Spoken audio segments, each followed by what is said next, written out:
नमस्कार दोस्तों, स्वागत है आप सभी का। हाल ही में इसराइल ने लश्कर-ए-तोयबा जो कि पाकिस्तान की एक टेररिस्ट ऑर्गेनाइजेशन है, उसे टेररिस्ट ऑर्गेनाइजेशन डिक्लेयर किया है। तो बेसिकली पहले इन्होंने इसको टेररिस्ट ऑर्गेनाइजेशन डेजिग्नेट नहीं किया था, लेकिन अभी इन्होंने लश्कर-ए-तोयबा को डेजिग्नेट किया है एज अ टेररिस्ट ऑर्गेनाइजेशन। तो इससे रिलेटेड जितने इंपॉर्टेंट फैक्ट्स हैं उन सबको हम देखने वाले हैं। इसके पीछे का कारण क्या है, अभी आप सब जानते हैं कि इसराइल और हमास के बीच में युद्ध चला हुआ है। तो ऐसे में लश्कर-ए-तोयबा को टेररिस्ट ऑर्गेनाइजेशन डिक्लेयर करने से इसराइल क्या बोलना चाहता है, क्या इसका मतलब है, और फिर हम लश्कर-ए-तोयबा कब बनी, कैसे बनी, इसका इस व्यक्ति का हाफिज सईद का क्या रोल है इसको बनाने में, सारी चीज़ों को विस्तार से कवर करने वाले हैं। आप इस वीडियो को अंत तक देखेगा, चैनल पर नए हो तो सब्सक्राइब अवश्य करिएगा। Politics, economy, GK, geography, science, environment and ecology की तमाम वीडियोस के लिए एक बार हमारी प्लेलिस्ट को जरूर चेक करिएगा। चलिए शुरुआत करते हैं। देखिए 15th एनिवर्सरी आ गई है 26/11 मुंबई अटैक्स की। तो इससे पहले इसराइल ने जो पाकिस्तान बेस्ड टेररिस्ट आउटफिट लश्कर-ए-तोयबा उसको डिक्लेयर किया है एक टेररिस्ट ऑर्गेनाइजेशन। ये जो मूव है ये इसराइल की कमिटमेंट बताता है ग्लोबल वॉर जो है टेरर के ऊपर, आतंकवाद के खिलाफ जो पूरी वैश्विक युद्ध है, वैश्विक लड़ाई है, कि वो उसको सपोर्ट करता है। अब यहाँ पे गवर्नमेंट ऑफ इंडिया के द्वारा ऐसी कोई रिक्वेस्ट इनको नहीं की गई थी। अब यहाँ पे बात यह है कि लश्कर-ए-तोयबा जो है इसका प्राइमरी एम ही क्या है, कश्मीर को वो लेना चाहता है और भारत में वो आतंकवादी घटनाएं करता है। तो इसलिए सबसे बड़ा जो थ्रेट है वो गवर्नमेंट ऑफ इंडिया को है, लश्कर-ए-तोयबा का। मतलब ये आतंकवादी घटनाएं कहाँ करता है, इंडिया में। लेकिन उसके बावजूद भी इंडियन गवर्नमेंट ने इसराइल को रिक्वेस्ट नहीं करी थी कि आप भी इसको टेररिस्ट ऑर्गेनाइजेशन डिक्लेयर करो। उसके बावजूद भी इसराइल ने जितने भी नेसेसरी प्रोसीजर्स होते हैं उनको कंप्लीट किया और जो लश्कर-ए-तोयबा है इसको इलीगल टेररिस्ट ऑर्गेनाइजेशंस की जो लिस्ट है इसमें डाल दिया है।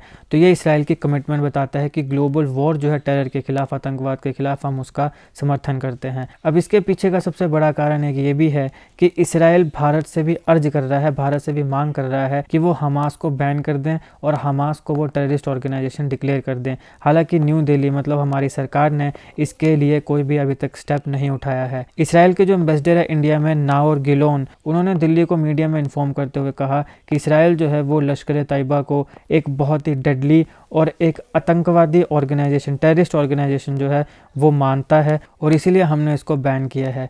अब लश्कर-ए-तोयबा वही ऑर्गेनाइजेशन है जिसने 26/11 जो मुंबई अटैक हुआ था उसकी रिस्पॉन्सिबिलिटी ली थी कि ये अटैक हमने कराया था। इसके साथ साथ यहाँ पे चबाद हाउस है, नरीमन पॉइंट, ये मुंबई में है, यहाँ पर भी हमला हुआ और यहाँ पे काफ़ी इसराइली सिटीजन्स की मौत हुई थी। तो बेसिकली यहाँ पर एक बिल्डिंग थी, मतलब वो एक इसराइली सिटीजन की थी, तो वहाँ कुछ इसराइल के लोग रहते थे, तो वहाँ पे इन्होंने हमला किया था और काफ़ी इसराइल के लोगों की वहाँ पे मृत्यु हुई थी। अब अगर हम लश्कर-ए-तोयबा की बात करें तो देखिए लश्कर-ए-तोयबा जो है उसका मतलब होता है आर्मी ऑफ द प्योर। अब बताओ एक किस बात के प्योर हैं, इतने इनोसेंट लोगों को इन्होंने मारा है, इतने इनोसेंट लोगों का इन्होंने खून किया है, कितने परिवारों के चिराग इन्होंने जलाए हैं, कश्मीर में आतंकवाद फैला रहे हैं और इवन मुसलमान बच्चे जो हैं उनको बेवकूफ़ बनाते हैं।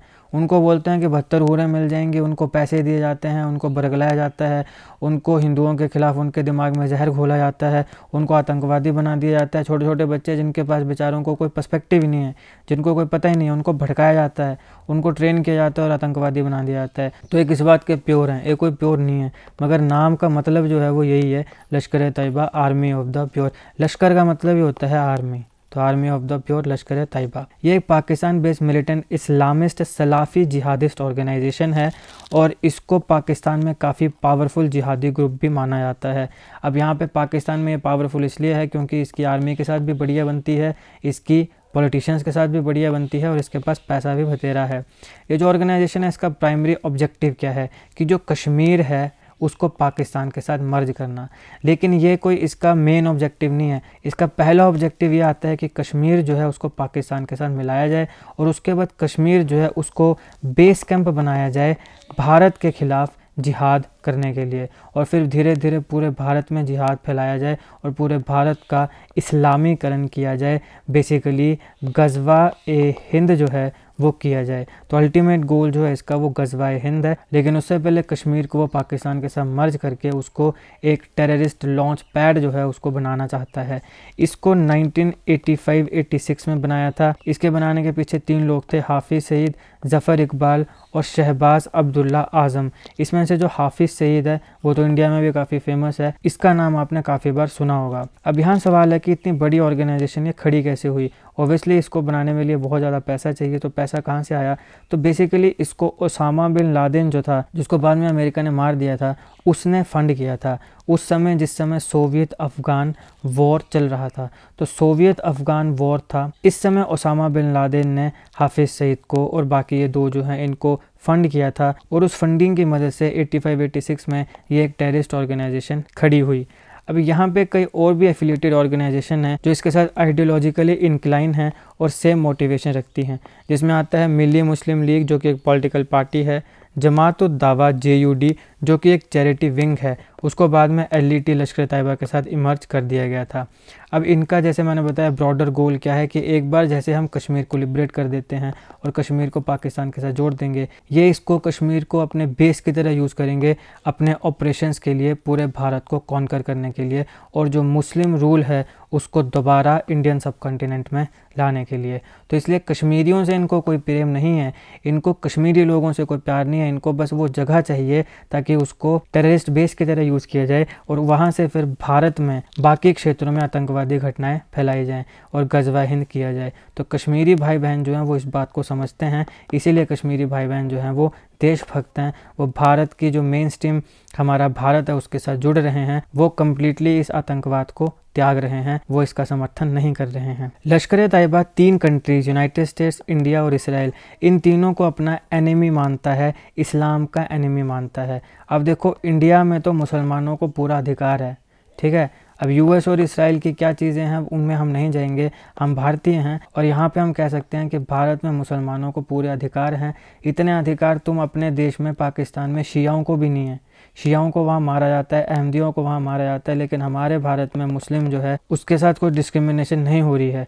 अगर कोई जिहादी मानसिकता का है तो फिर उसको कानून जो है वो अपनी कार्रवाई करता है, लेकिन जो इनोसेंट मुस्लिम है वो अपनी आज़ादी से रह रहा है, उसके पास फंडामेंटल राइट्स हैं, उसे यहाँ पे सारी सुख सुविधाएं मिल रही हैं। अगर सरकार के पैसा अगर किसी गरीब को जा रहा है तो वो हिंदू को भी जा रहा है, मुस्लिम को भी जा रहा है। मकान बन रहा है तो हिंदू का भी बन रहा है, मुस्लिम का भी बन रहा है। कोविड के समय जब खाना दिया गया तो हिंदू को भी मिला, मुस्लिम को भी मिला।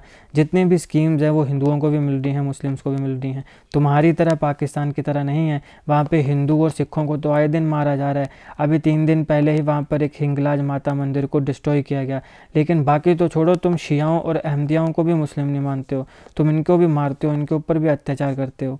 तो तुम्हारी तरह नहीं है, लेकिन उसके बावजूद भी मुस्लिम्स को सारे के सारे सुख सुविधाएं यहाँ पे मिल रही हैं, फिर भी ये इंडिया को इस्लाम का एनिमी मानता है, जबकि पूरी दुनिया की सबसे बड़ी मुस्लिम पॉपुलेशन हमारे भारत में रहती है।